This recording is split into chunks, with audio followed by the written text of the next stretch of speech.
All right. Can you guys hear me now? Hello, test test. Test test test. Test test. Should be able to hear me. Test test. Can anybody hear me?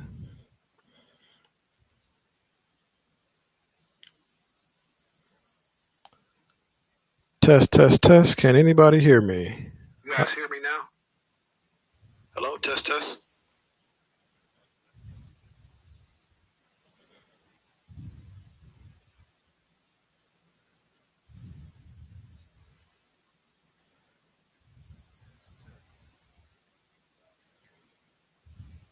Okay, I'm getting some all right, y'all can hear me now. All right.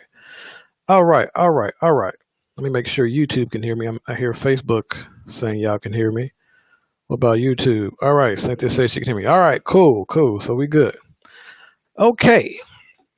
So let me go ahead and get started here. Let me pull up the presentation for you guys. Appreciate you guys' patience. Let me crack my windows. A little warm in this room. All right. So now that everybody can hear me, let me go ahead and put the presentation up for y'all. And I want to encourage you guys to share this live, whether you're on Facebook or YouTube. Share the live, share the live, share the live. If you're on Facebook or if you're on YouTube or Periscope, hit like, hit some hearts, some likes. Subscribe to the YouTube channel if you're on YouTube. If you're on Facebook, subscribe to our, if you're on our fan page, please subscribe to or like the fan page. If you're in our ADOS, if you're listening in our group page, please share the live wherever you're at. And you can also take the live and text it to people, particularly if you're on our website. If you are on ADOSchicago.org watching the live now, which you can watch it from our website, you can take that link and you can text it out to friends and family if you choose. Okay, so we want to encourage you to do that. So we're going to go ahead and get started. But again, share it, share it, share it, like. Share it on your pages, etc. So welcome to the ADOS Chicago orientation. My name is Marlon Watson, president of ADOS Chicago and the Illinois ADOS Equity PAC. And we appreciate you guys for tuning in. You guys could be doing anything else right now. You could be doing whatever. It could be watching Netflix or whatever it is you do, but you're taking a few minutes, about an hour or so of your time to spend with us. So we sincerely appreciate that. So thank you for spending this time with us. If you are familiar with ADOS Chicago and you want to join us even before the presentation, if you want to connect with us, I'm dropping a link right now in YouTube. You can go click that link, and I'm going to drop it in Facebook as well. You can go click that link, and you can go to our Join Us page on Facebook. On our website, ADOSchicago.org. At that link I just dropped, and you can actually join us. Some of you may have done that in the past, but we were having some technical difficulties with the site, but we got it fixed. So if you go to the site and you click on the Join Us tab, or if you just click that link I just dropped in the Facebook and YouTube chat, you can hit us up. You can fill out an app and it will come directly to our membership committee, and we will reach back out to you ASAP, like today or tomorrow. So if you want to link up with us even before you see the presentation, you've been wondering, how to connect with ADOS Chicago or an ADOS chapter in your area, that link can get you there. And again, if you've done it in the past, please do it now. Even those of us who are, active members, go ahead and go to the Join Us link and fill your information in just so we can make sure we have it. Again, we were kind of having some technical difficulties in the past, but we got that squared away now. So go ahead and do that. And during the presentation, some of our moderators will be dropping the link periodically so you can join us as well if you choose to. All right, so let's get into the presentation. Again, thank you for joining us. This is ADOS Chicago orientation, live orientation. We generally do these in public, at public libraries, etc. But or in the corona crises, obviously everybody's on lockdown. So we're doing them live on social media every Saturday at 2. It's supposed to be at 2, but I got stuck in the grocery line, and I know the lines are kind of outside now. So I got stuck in the grocery line, so we're starting a little bit late. But generally, it's at Saturdays on Saturdays at 2 p.m. And we do this every Saturday. So you can, you can make sure you share this with your friends and family. All right. So what we're going to be covering, we're going to talk about what is ADOS. What is ADOS? What does it mean? What is it culturally? What is it politically, etc.? So we're going to talk about what is ADOS. We're going to talk about where are we economically? How did it happen? How did we get to where we're at economically? Meaning, Black people. Where are Black ADOS people economically? What's our wealth position in the world? What do we look like as it relates to everybody else or compared to everybody else? I know we hear a lot about the spending power we have, the whatever they say, $1 trillion of spending power we have, $1.3 trillion. We're going to talk about that a little bit and see where we actually are economically. What's the solve? How do we fix our economic condition? And what is advocacy? Talk a little bit about advocacy. So we're going to cover what is ADOS, where are we economically, how did it happen, and what is the solve? And this presentation is dedicated to AHMAD AUBREY. AHMAD AUBREY is the brother that was just murdered by white supremacists in Georgia. I'm sure everybody knows about that case right now. So we're dedicating this to him. And this poem was put together by Cynthia McDonald. She's a member of ADOS Chicago, and she put a poem together for him. So we're dedicating this presentation to AHMAD AUBREY. And if you don't mind, I'll take about a minute and a half to let you hear this poem.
All right. I don't know if you guys heard that poem. Did you guys? Oh, Cynthia just texted me, said she couldn't hear the poem. Oh, that sucks. Sorry about that, y'all. I was hoping you guys could hear the poem, but if you didn't hear the poem, Cynthia, if you're in the chat, just drop your Facebook page, or maybe if you can grab that link and drop it, people can go check it out themselves. But that was a poem for AHMAD AUBREY, and this orientation is dedicated to him. So we hope you guys can go check that out after the presentation. All right, so before we get started, we got a few ground rules. When we do this in public, We generally ask everybody to hold all their questions until the end, but this time we are on social media. So if you have questions, you can ask the questions now. We have some moderators in the chat room, got Cynthia and a few other folks. So if you are live right now, if you are with us right now and you got questions, you can ask those questions. All right. The second ground rule is no curse words. Right? Meaning no cursing. Now you may think, I mean, you know, the typical 4-letter curse words that we're all accustomed to, but that's not what I'm saying. When I say curse words, ADOS Chicago has a specific group of words that we restrict, okay, restricted terms. And we restrict these terms for a reason. We're going to get into a little bit of why here in a second. But these restricted terms are, the first one is minority. All right. We know this is like the common political language of today. But for particular reasons that we'll talk about for ADOS Chicago, these are restricted terms. All right. So when we're talking to politicians and when we're talking to other people about advocacy and politics, etc., these terms we don't allow people to say. If a politician is talking to us, they have to talk to us specifically, just like they do everybody else. So that's the first restricted word. Second restricted word is diversity. All right. Now, diversity is, you know, another buzzword of today. And we hear it a lot. And we hear people say, well, you know, to combat racism, we have to implement diversity. And you hear this a lot in a lot of corporate spaces. And it's supposed to mean that this is, you know, that they're doing something to combat racism. But let's take a particular field. Let's take Silicon Valley. If you look at Silicon Valley, they'll say we're practicing diversity. But when you look a little bit deeper, you see that diversity for them means Asians. They have a lot of East Asians and Asians in general working in Silicon Valley. And these are generally people from Indonesia, China, etc. And they come here they're generally not poor people. They come from an upper class or a middle class in their own countries, prospective countries.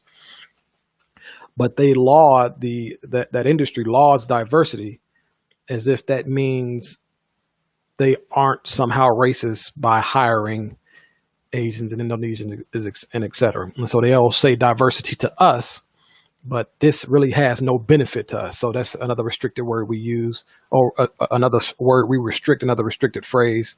And a lot of politicians try and use that phrase to placate us, but we done figured them out. So that's one of our other restricted words. Another restricted word, black and brown. Now, we don't necessarily have a problem with black, and we don't necessarily have a problem with brown. The problem we have is when people try and tie them together as if both of our conditions are as they are for the same reason. That's the furthest from the truth. Black people, particularly ADOS people in this country, are a poor bottom caste group, the poorest bottom caste group in the country, arguably. And Hispanics or so-called brown people are poor as well, but it's for a different reason.